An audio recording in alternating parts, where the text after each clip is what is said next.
سر نفی میں ہلائے ڈین کو دیکھا، جس پر وہ شریر سا مسکرا دیا۔ ٹھیک ہوں، اور ذرا باہر نکلا ہوں۔ خیریت تھی؟ رائد تمہارے ساتھ ہے؟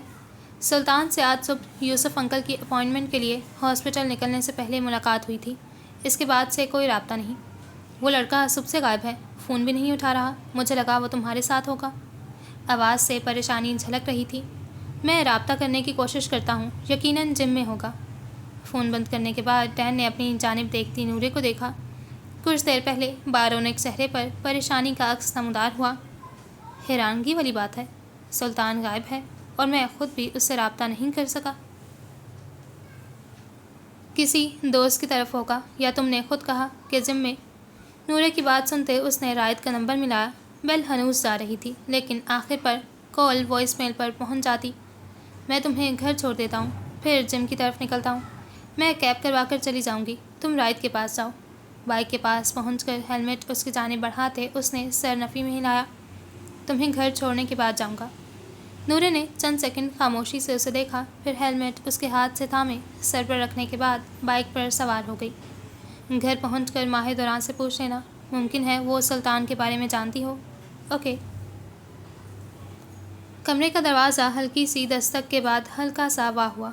گود میں رکھی کھلی کتاب کو اس نے بند کیے بیڈ سائڈ پر رکھا، پھر دروازے سے سر نکالے نورے کو دیکھا۔ تم جاگ رہی تھی؟ ہاں، نیند نہیں آ رہی تھی۔ اندر آ جاؤ تم۔ دروازہ کھولتی نورے کمرے میں داخل ہوئی، پھر دروازہ اپنے پیچھے بند کر دیا۔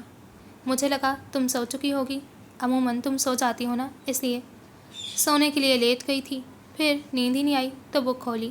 خیر تم بتاؤ، ڈنر کیسا رہا؟ سوال پر کوٹ کے بٹن کھول کر خود کو کوٹ سے آزاد کروانے کے بعد وہ بیڈ پر ماہ دوران کے سامنے بیٹھ گئی۔ پہلے اس ڈینی کے بچے نے تھرترتی سردی میں مجھے اچھا خاصا انتظار کروایا اور اس کے بعد ڈنر کروایا۔ اور ڈنر کیسا تھا؟ اچھا تھا۔ مجھے پہلی مرتبہ پتہ چلا کہ ڈینی کو چائنیز پسند ہے۔ ناک چڑھا کر بتایا تھا، مجھے تو بچپن سے معلوم ہے، اسے چائنیز، اٹالین سب بہت پسند ہے۔ میرا مطلب ماں، یہ چائنیز کون کھاتا ہے؟ اوٹ پٹانگ ڈشز، نہ سر نہ پیر۔ مجھے تو اسے کھاتے دیکھ کر عجیب الجھن سی ہو رہی تھی۔ منہ بنا کر کہنے پر ماہ دوران ہلکا سا ہنسی تھی۔ سب کے اپنے شوق ہوتے ہیں، تمہاری طرح دیسی اب ہر ایک کو تھوڑی پسند ہوتا ہے۔ جسے دیسی نہیں پسند، اس کا سمجھو کھانا میں ٹیسٹ ہی نہیں اچھا۔ بالوں میں ہاتھ پھیرتی وہ بول رہی تھی، بنانا تمہیں ایک ڈش بھی نہیں آتی، بنا کر کیا کرنا ہے، کھانی چاہیے، آنی چاہیے بس۔ کسیانی ہنسی کے ساتھ بولنے پر ماہ نے سر نفی میں ہلایا تھا۔ تو یہ تمہاری ڈنر ڈیٹ تھی ڈین کے ساتھ؟ ذرا توقف کے بعد پوچھا تھا۔ بالوں میں چلتا ہاتھ ایک لمحے کو رک گیا۔ ہلکی حیرت سے ماہ دوران کو دیکھا، پھر سر نفی میں ہلائے ہنس دی۔ یہ ڈیٹ تھوڑی تھی، محض ایک ڈنر تھا۔ ڈنر پر صرف تم دونوں تھے، تمہیں خود ڈین نے انوائٹ کیا تھا، تو یہ ڈیٹ ہی ہوئی نا۔ ڈیٹ پر تو وہ لوگ جاتے ہیں جو ریلیشن میں ہوتے ہیں، میں اور ڈینی تو صرف دوست ہیں۔ لہجہ ہلکا سا دھیما ہوا۔ صرف دوست ہو؟ تصدیق چاہی۔ نورے نے آنکھیں چھوٹی کی اپنی بہن کو دیکھا۔ ہاں نا، صرف دوست ہیں، اس کے علاوہ کچھ ہوا تو سب سے پہلے تمہیں ہی بتاؤں گی۔ اچھا، تو پھر میں انتظار کروں گی۔ ماں کی بات پر بیڈ سے اٹھتی نورے ایک لمحے کو رکی، پھر نفی میں سر ہلا گئی۔ عجیب باتیں کرتی ہو ماں تم۔ کوٹ بازو میں ڈالے وہ ہلکا سا دروازے کی جانب مڑی، پھر اچانک رخ واپس موڑ کر ماں کی جانب دیکھا۔ کیا تم جانتی ہو رائد اس وقت کہاں ہے؟ رائد کے نام پر چہرے پر پھیلی مسکراہٹ ایک دم غائب ہوئی۔ میں نہیں جانتی۔ خیریت؟ رائد کی موم کی کال آئی تھی ڈینی کو، رائد کا پوچھ رہی تھی، اور یہ کہ وہ سب سے غائب ہے۔ ماں نے ماتھے پر سلوٹیں ڈالے اسے دیکھا۔ کیا ڈین بھی نہیں جانتا تھا؟ نہیں، وہ اسے جم دیکھنے کے لیے نکلا ہے، امید ہے وہیں کہیں ہو۔ یہ لڑکا بغیر کسی کو اطلاع کیے کہاں چلا گیا؟ لہجے میں تشویش واضح تھی۔ وہ پہلے کبھی کہیں گیا ہے جو اب جائے گا، یہیں کہیں ہوگا، ڈین اسے لینے گیا ہوگا۔ ہاتھ منہ پر رکھے جمائے روکی تھی۔ تمہیں نیند آ رہی ہے، تم جاؤ اپنے کمرے میں آرام کرو۔ ماں کی بات پر سر ہلا کر ذرا سا جھک کر اس نے اس کے گال پر بوسہ دیا۔ پریشانی کی بات نہیں، آ جائے گا۔ ہلکی آواز میں تسلی دیتی وہ دروازے کی جانب بڑھتی، کمرے سے نکل کر ماہ دوران کو لاتعداد سوچوں کے ساتھ اس نے دروازہ بند کر دیا۔ کہاں رہ گئے ہو؟ ہلکی سی آواز کمرے میں گونجی، پھر بیڈ سائڈ سے فون تھام کر اس نے رائد کی کالر آئی ڈی کھولی۔ کال ملانے پر بیل ہنوز جا رہی تھی، لیکن آخر میں کال وائس میل پر ختم ہو گئی۔ ایک مرتبہ پھر وائس میل کا آپشن چنا۔ رائد، بہت دیر ہو چکی ہے، تمہارے گھر والے بھی اب پریشان ہیں اور یقیناً مجھے بھی اب تم پریشان کر رہے ہو۔ اگر تم اپنے دوستوں کے ساتھ آؤٹ آف ٹاؤن ہو تب بھی ایک میسج چھوڑ دو پلیز، ماہدورہ۔ میل بھیجنے کے بعد اس نے چند لمحے فون کو دیکھا، پھر بیڈ پر دراز ہوتے کمفرٹر تھوڑی تک تان لیا، آنکھیں بند کیں تو کسی کا چہرہ سامنے لہرایا۔ گہری سانس بھر کر وہ کروٹ بدلے خود کو سلانے کی کوشش کرنے لگی۔ کیا رائد سلطان آج کسی بھی وقت میں جم آیا تھا؟ مسٹر سلطان آخری مرتبہ کل شام میں جم آئے تھے سر۔ جم ریسیپشن پر کھڑے ڈین کے ماتھے پر بل نمودار ہوئے۔ وہ جم میں بھی نہیں تھا، وہ گھر پر بھی نہیں تھا۔ ہر قریبی دوست سے پوچھ لیا، وہ کسی کے ساتھ بھی نہیں تھا۔ فون اس کا آن تھا لیکن وہ کال اٹھا نہیں رہا۔ ایک جگہ رہ گئی ہے۔ اچانک خیال پر وہ تیز قدم اٹھاتا جم کی بلڈنگ سے نکل کر پارکنگ کی جانب بڑھا۔ بائک پر سوار ہوتے ہی اس نے بائک سینٹرل لنڈن کی طرف گھمائی۔ قریباً 15 منٹ میں وہ اپنی موجودہ بلڈنگ کی پارکنگ میں کھڑا تھا۔ پورے پارکنگ ایریا میں نظر گھمانے پر بھی رائد کی بائک نہیں نظر آئی۔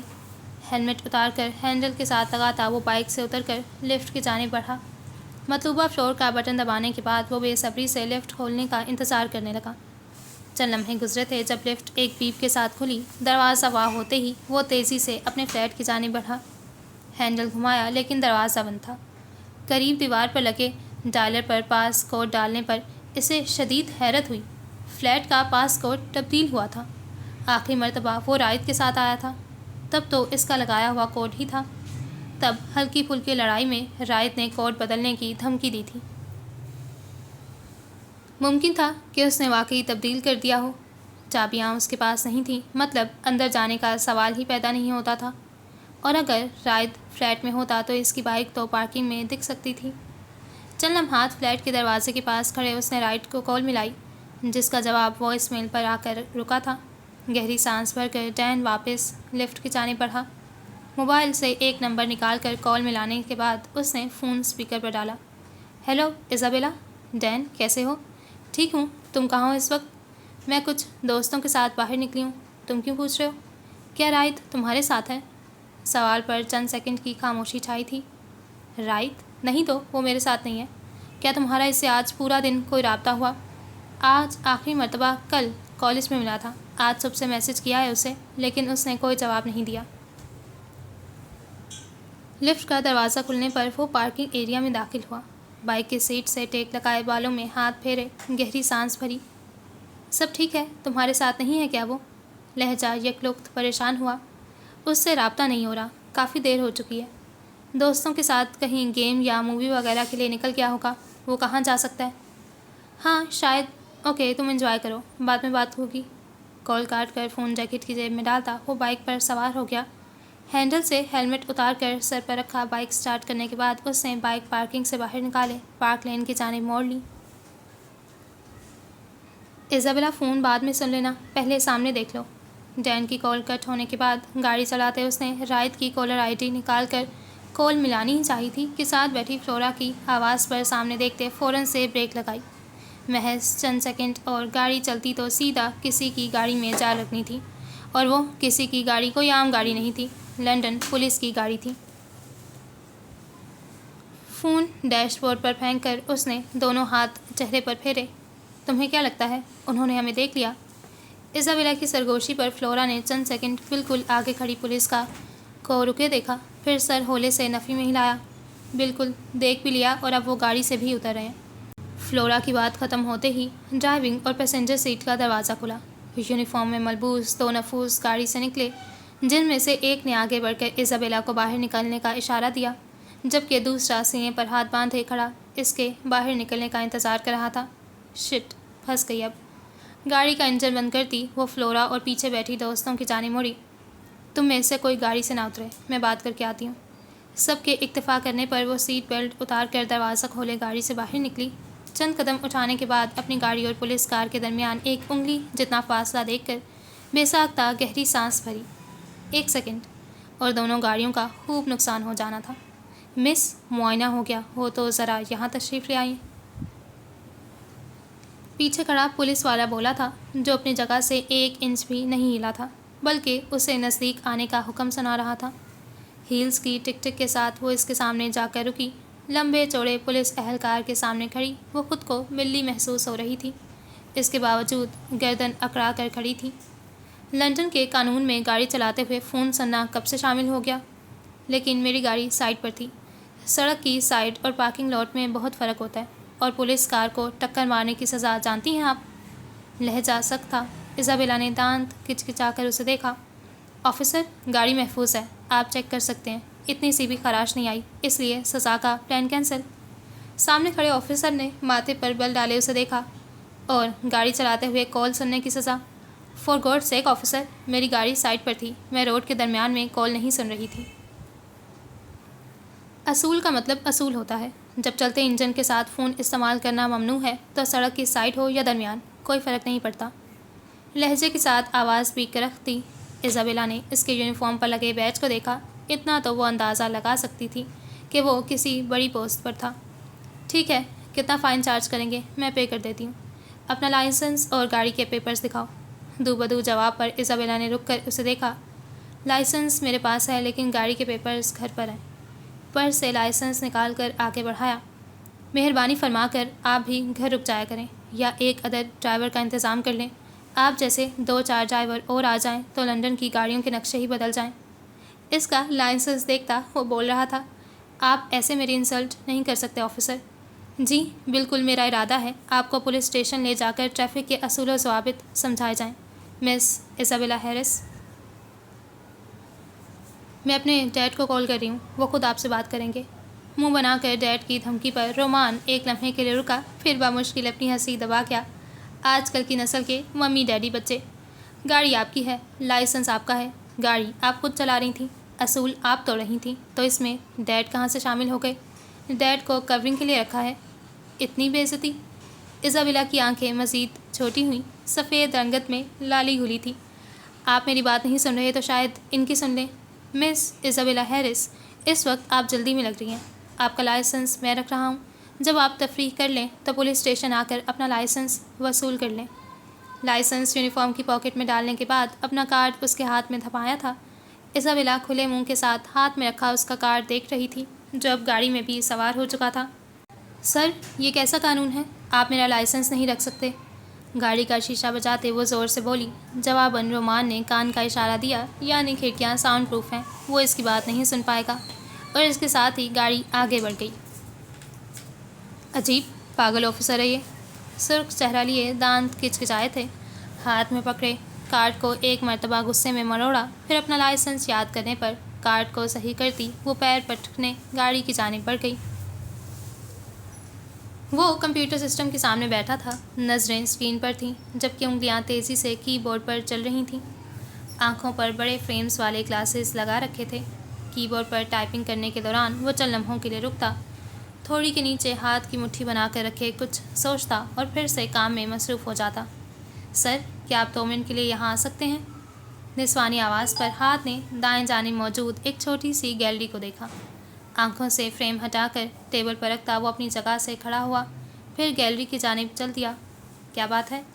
میں گیلری کی ڈسٹنگ کر رہی تھی، مجھے یہ فریم ملا ہے، اس کی پیکنگ تھوڑی سی خراب ہے ایک طرف سے، آپ کہیں تو میں دوبارہ پیک کر دوں اسے؟ فریم کو دیکھتا ہاتھ 1 منٹ کے لیے اپنی جگہ پر رکا، پھر قدم اٹھاتا شیلف کے پاس پہنچا۔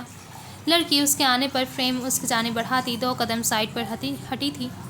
ہاتھ نے فریم کو تھاما، پھر ایک ہاتھ سے اس کے اوپر چڑھا کور ہٹایا۔ وقت تھما تھا، ساتھ میں شاید سانس بھی۔ دنیا ساکت سی معلوم ہوئی تھی، ہر آواز پس منظر میں رہ چکی۔ آنکھوں کے سامنے محبوب کا چہرہ تھا، محبوب بھی وہ جو دل و جان سے عزیز تھا، محبوب بھی وہ جسے جدا ہوئے کئی سال گزر چکے۔ واو! نزدیک سے ایک آہ کے ساتھ آواز سنائی دی۔ ہاتھ کی آنکھیں محض فریم پر ٹکی تھیں۔ کتنی خوبصورت ہے یہ، بالکل گڑیا جیسی۔ پاس کھڑی لڑکی اس کی تعریف کر رہی تھی اور ہاتھ نے اندر ہی اندر اس کی تائید کی۔ وہ واقعی گڑیا جیسی تھی، ساکت اور بے جان لیکن بے حد خوبصورت۔ کیا یہ کوئی کسٹمر ہے یا کوئی ماڈل شوٹ؟ وہ شاید بہت باتونی تھی جو تجسس سے کئی سوالات کر رہی تھی۔ یہ ریم ہے۔ ریم؟ نام بھی خود کے جیسا پیارا ہے۔ صحیح کہا۔ نظریں فریم سے ہٹائے بغیر وہ جواب دے رہی تھی۔ اس کی پیکنگ کر دوں دوبارہ؟ پرانی والی خراب ہو چکی ہے۔ میں خود دیکھ لوں گا اسے، تم کاؤنٹر پر چلی جاؤ۔ اس کی بات سنتی لڑکی اثر اس بات میں ہلائے گیلری سے نکلتی باہر کی جانب بڑھ گئی۔ پیچھے کھڑے ہاتھ نے لمبے وقت کے لیے اس فریم کو تھامے اپنی آنکھوں کے سامنے رکھا، پھر ایک ہاتھ اٹھا کر فریم میں موجود اس کے ایک نقش کو چھوا۔ پہلے تمہیں دیکھنا خواہش ہوا کرتی تھی اور اب حسرت بن کر رہ گئی۔ وقفہ۔ یہ کہنا غلط ہوگا کہ میں تمہیں یاد کرتا ہوں، میں تو تمہیں کبھی بھول ہی نہیں سکا۔ رات آنکھیں بند کرنے سے پہلے میں تمہارا چہرہ دیکھتا ہوں، صبح آنکھ کھلنے کے بعد پہلا کام میں تمہاری تصویر دیکھنے کا کرتا ہوں۔ یہ سب میری روٹین میں شامل ہے۔ اب تم مجھے حفظ ہو چکی ہو، تمہیں بھولنا یا تم سے موو آن کرنا شاید اب کہیں میرے مرنے کے بعد ہی ہو سکے گا۔ میں اپنے نصیب پر صبر کر چکا ہوں، لیکن تم پر صبر نہیں آتا رحم۔ تمہاری ذات کے لیے میں ترس جاتا ہوں، میں بے بس ہو جاتا ہوں۔ اس کی تصویر پر ہاتھ پھیرتا وہ اس سے مخاطب تھا، جیسے وہ سن رہی ہو، جیسے وہ اپنا دل کھول دینا چاہتی ہو، لیکن مقابل خاموشی تھی، مکمل خاموشی۔